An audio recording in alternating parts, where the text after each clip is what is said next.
Hello everyone. I'm Alara, and tonight I have a story that will make your heart race. It's about secrets buried for years, a powerful family, and a past that refuses to stay hidden. Stay with me because what happens next will take you straight to the edge of shock and revelation. The wine glass slipped before I could stop it. A thin red line spread across his white suit, slow, deliberate, like it belonged there. No one moved. No one even breathed. The ocean behind us kept whispering against the rocks, but at the table, it felt like the world had paused just to watch me fail. My name is Alara Quinn, I'm 26. Have you ever felt like one small mistake was about to expose something you didn't even know you were hiding? I waited for him to explode. Men like him always did. Wealthy, powerful, used to being untouched. But he didn't yell. He didn't stand. He just stared at me. Not at the stain. My neck. His eyes narrowed slowly, like he was reading something written under my skin. That mark, he whispered, barely audible. Where did you get it? My fingers instinctively moved to my collarbone. The small crescent-shaped birthmark I'd never questioned. My mom said I was born with it. Silence again. But this time it felt heavier. His hand trembled as he reached into his jacket, pulling out his phone. The screen glowed between us like a secret begging to be seen. He turned it toward me. An old photo. Little girl. Smiling. The same mark. Right where mine was. Then why, his voice cracked softly, is my daughter wearing it, before she disappeared? And in that moment the tray in my hand felt like it didn't belong to me anymore. Like I didn't belong here either. Or anywhere at all. The phone stayed between us. I couldn't look away from the girl. Felt happy. Not posed, not forced. The kind of smile that only exists before life teaches you how to hide things. My fingers tightened around the tray. That's not possible, I said quietly, though my voice didn't feel like mine. He didn't respond immediately. Instead he zoomed in on the photo. Slow, precise. The crescent mark became clearer, sharper, undeniable. Same curve. Same place. A strange ringing filled my ears, drowning out the soft music and clinking glasses around us. You said your mother told you that? He asked. I nodded. Across the table, a woman in diamonds let out a soft, awkward laugh. Adrian, it's just a coincidence, she said, waving her hand like she was brushing dust off the moment. He didn't even look at her. What's your mother's name? He asked me. Lena Quinn. The name felt heavier now, like I was saying it for the first time. His jaw tightened. And then quietly, almost to himself, she worked here. The tray slipped from my hands. This time no one gasped. No one rushed to help. Because now, they were watching him. Not me. The air shifted. Subtle but sharp. Like everyone suddenly realized this wasn't about spilled wine anymore. It was about something buried. Something no one at this table wanted uncovered. I swallowed. You knew her. That's when he finally looked up at me again. Not as a server. Not as a stranger. But like he was trying to place me inside a memory he wasn't ready to touch. She didn't just work here, he said slowly. The ocean grew louder. Or maybe it was just my pulse. She vanished. The same week my daughter did. And for the first time in my life, my past didn't feel like mine. It felt planted. The ocean breeze shifted, colder now, like it had turned to listen. I stepped back, my shoes catching slightly against the wooden deck. For a second I thought I might fall. But the chair behind me felt like it was waiting. Waiting for me to sit. Waiting for this moment. That doesn't mean anything, I said, but the words came out thin. Fragile. Like they didn't believe themselves. He stood slowly. Not rushed. Not angry. Careful. The kind of careful that comes before truth breaks something open. My daughter was 6, he said, his voice low, controlled. She had that same mark. Same shape. Same place. I shook my head. There are people with similar birthmarks all the time. But even as I said it, my hand stayed pressed against my neck. Proactive. Across the table someone cleared their throat. Another guest shifted in their seat. The soft clink of a fork against porcelain sounded too loud now. Adrian, the woman in diamonds said again, this time firmer, this isn't the place. It became the place, he cut in quietly. Silence snapped back into position. His eyes never left mine. What's the earliest memory you have? He asked. The question landed strangely. Not sharp, but deep. like it knew exactly where to dig. I hesitated. I remember a room. The words surprised me. I remember a white curtain. It moved with the wind. The air around us stilled. And he pressed. I frowned slightly. There was a mirror. It faced the bed. Pause. Then softer. I used to think it watched me when I slept. No one laughed. No one dismissed it. There's something in his expression changed. Not suspicion. Recognition. He exhaled slowly, like something inside him had just confirmed itself. That was her room. My throat tightened. No, I whispered, stepping back again. No, that's not. But the image wouldn't leave now. Curtain. The mirror. The feeling of being watched, not by something scary, but by something familiar. Something that knew me before I knew myself. I need to call my mother, I said suddenly, reaching for my pocket. But when I pulled out my phone, there were 3 missed calls. From her. And 1 voicemail. Left just minutes ago. My thumb hovered over the voicemail. For a second I didn't press it. Because something inside me already knew, whatever was on the other side of that message wasn't going to give me comfort. It was going to take something away. I tapped it anyway. Her voice came through, shaky, breathless. Alara, if you're hearing this, don't come home. The wind picked up, brushing against my neck like a warning. I should have told you the truth a long time ago, she continued. But I was trying to protect you, from him, from all of it. My chest tightened. Across from me, Adrian didn't move. But his eyes sharpened at every word. You weren't born to me, she said. The world didn't stop. It just tilted. I found you, that night. You were alone. Crying. I thought someone left you there, but then everything happened so fast. The news, the police, that man. Her voice cracked. I got scared. My fingers trembled. The guests around us had gone completely still now. Even the woman in diamonds looked pale. I took you, my mother whispered. I told myself I was saving you, but maybe I was stealing you. Pause. Heavy. Final. If he's found you, then it means the truth has too. The voicemail clicked off. Silence rushed in behind it. Not empty. Loaded. I couldn't breathe right. You lied to me, I whispered, though she couldn't hear it.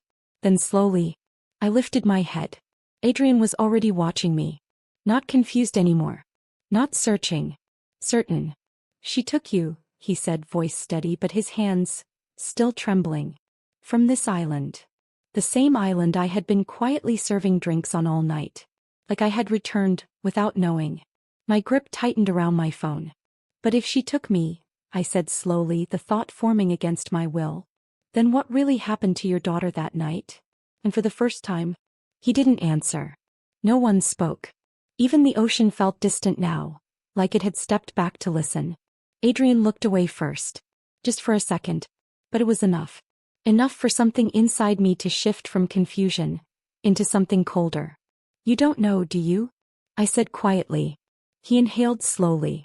We searched for months. The police, private teams, nothing made sense. That's not what I asked. My voice surprised me. Steady. Too steady. His jaw tightened. Across the table, a man leaned toward another and whispered, "This should have been handled years ago." The other nodded, eyes flicking toward Adrian like this was an inconvenience, not a life. I noticed everything now. The way no one looked shocked. The way no one asked questions. Like this wasn't new to them. Just buried. You said my mother worked here, I continued. Doing what? Adrian hesitated. She was part of the housekeeping staff. A small, bitter smile touched my lips. So she had access. No one corrected me. No one defended her. The truth was starting to settle. Not like a revelation, but like something that had always been there, waiting for me to catch up. I reached for the edge of the table, grounding myself. There's something else, Adrian said carefully. I looked up. His eyes weren't just searching anymore.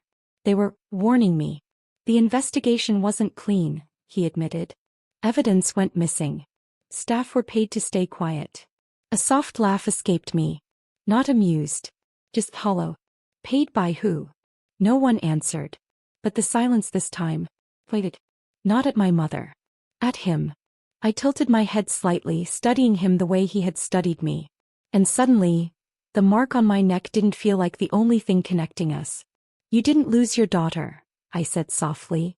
His breath hitched. You lost control of the story. And for the first time, he looked afraid. The fear in his eyes didn't explode. It folded inward. Quiet. Controlled. Dangerous.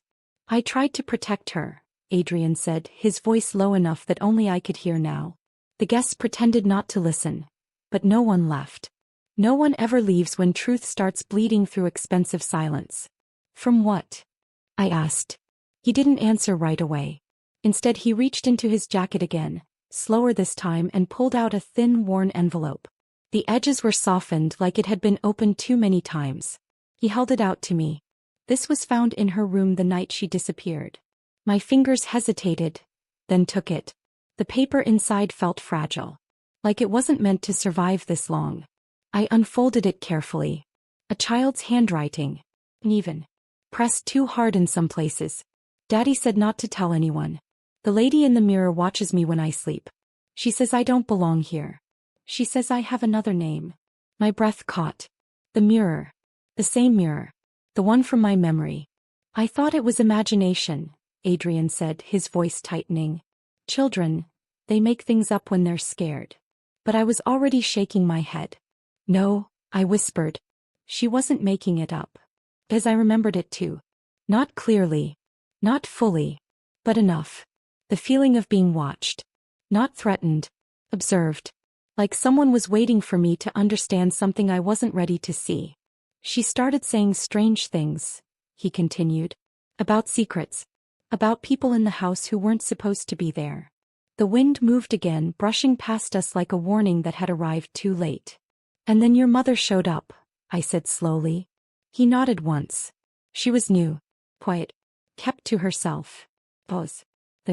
The last person to see my daughter alive. The paper trembled in my hands. But something inside me didn't break. It aligned. Like pieces clicking into place, not gently, but with purpose. If she took me, I said, my voice barely above a breath, then maybe she wasn't stealing me. Adrian frowned. What are you saying? I looked up at him. And for the first time, I wasn't afraid of the answer. Maybe she was taking me away from something. The silence that followed wasn't empty. It was guilty. The silence didn't break. It shifted, like something inside the room had finally chosen a side. I looked down at the letter again. The child's handwriting. The mirror. The feeling of being watched. And then, something colder surfaced. Not fear. Clarity. I think your daughter wasn't the only one being watched, I said quietly. Adrian didn't respond. But the woman in diamonds did. A sharp inhale. Too quick to hide. I turned toward her slowly. She smiled, tight, rehearsed. This is getting out of hand. No, I said softer now. It's finally making sense.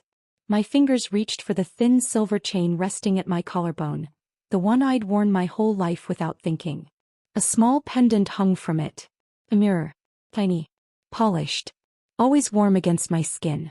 I never take this off, I murmured. My mother said it was the only thing I had when she found me.